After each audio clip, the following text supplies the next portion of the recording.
When the president lies, what are you supposed to call it? Well, the editor of the Wall Street Journal thinks you can call it whatever you want as long as you don't call it a lie.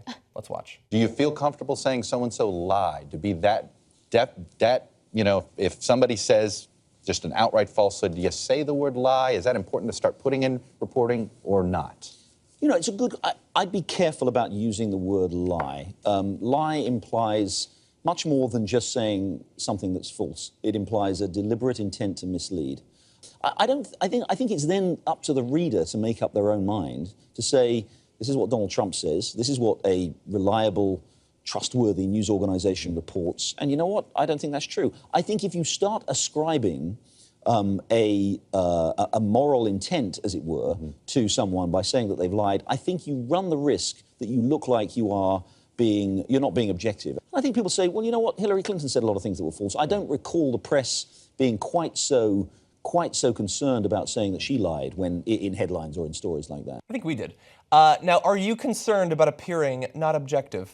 Obviously, I am not concerned with that. Do you call it a lie, or do you simply say, he says this, here is some of our research, and now you can decide for yourself? So let me ask you something. As an editor-in-chief who's very, very concerned about seeming objective, so when someone like Donald Trump gets supported by white supremacists like David Duke, and then gets questioned about that support and what could have possibly led to a white supremacist supporting him, Donald Trump responded with, I don't know who that is. He pretended as if he had no idea who David Duke was, even though there had been video of him talking about David Duke. There had been evidence that he definitely knew who David Duke was, right? So was that a lie? Hey, you're ascribing moral intent. Is that moral? Oh my God, don't mention that. Come on. I mean, look, here's the biggest problem in the media right now, and it's what we talk about time and time again. And this doesn't have to do specifically with the Wall Street Journal. I think this is something that's indicative of mainstream media as a whole. And CNN, I would argue, is the #1 offender of this. This idea that neutrality is the same as objectivity, that if you just pretend as if both sides are equal at all times and you don't call people out on their misleading statements, their lies, their false statements, whatever it is, then you will appear objective and you will be fair. It's not even about appearing objective. The reality is a lot of these publications and a lot of these cable news outlets just want access to these people. And someone like Donald Trump is not going to give you access if you call him a liar or if you call him out when he's misleading the American people. In fact, he will try to retaliate against you, as he did against the Washington Post when they did some negative reporting on him during his campaign, right? He took their credentials away from them just because he didn't like the way they were covering him. So let's call it what it is, okay? The Wall Street Journal wants to play ball. They want access. That's what it's really about. It's not about being ethical, being moral, or ensuring that you are an objective news source. That's not what it's about at all. I don't know that I 100% agree with you, even though the end result is the same. I don't think that they're moving in the right direction. I think that this guy, and I could be wrong, I think that he came up through British media, and I'm probably going to betray my lack of expertise about British politics, but I think that that philosophy that you saw in that video comes from a time when you were relatively more able to assume that the politicians are not going to outright lie, or that if they're caught in a lie, that people will realize that. But Trump just spits off lies so commonly.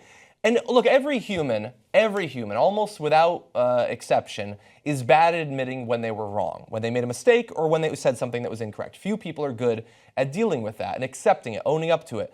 Trump is the worst in the entire planet at that. And that is why it's so important to say that it's a lie, because even if you present the counter evidence to a claim that people were celebrating during 9/11 when the towers went down or whatever, you can correct that. He will continue to say the untrue thing.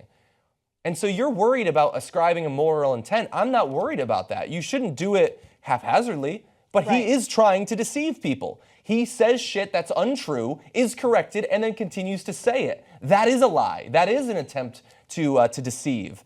And we would not be doing our job if we refused to say that. And assuming that your theory behind all of this is right, and he just comes from a different school of journalism where he assumes that Americans an outdated school of journalism where he thinks that that American people can just decide or figure out whether or not someone is intentionally being misleading. Keep in mind that this interview just happened, right? These are statements that Gerard Baker just made. These are not statements that he made at the beginning of Trump's campaign. That's true, yeah. You just went through a brutal election cycle where you witnessed a politician or a businessman lie again and again and again, and the American people, or at least a sizable portion of them, ate it up, right? They just believed it.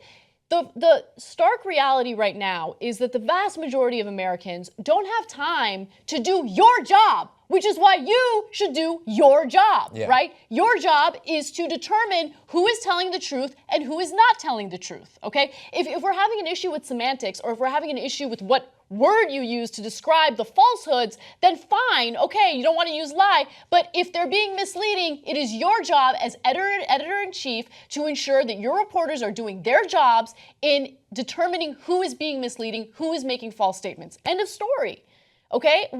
If you want the American people to figure it out for themselves, then you need to understand that they're not journalists, okay? They have lead their busy own lives. jobs, exactly. Oh End my of God. story. Let's go take on the corporate media. Come join us, be a member, and change the media. tytnetwork.com/join.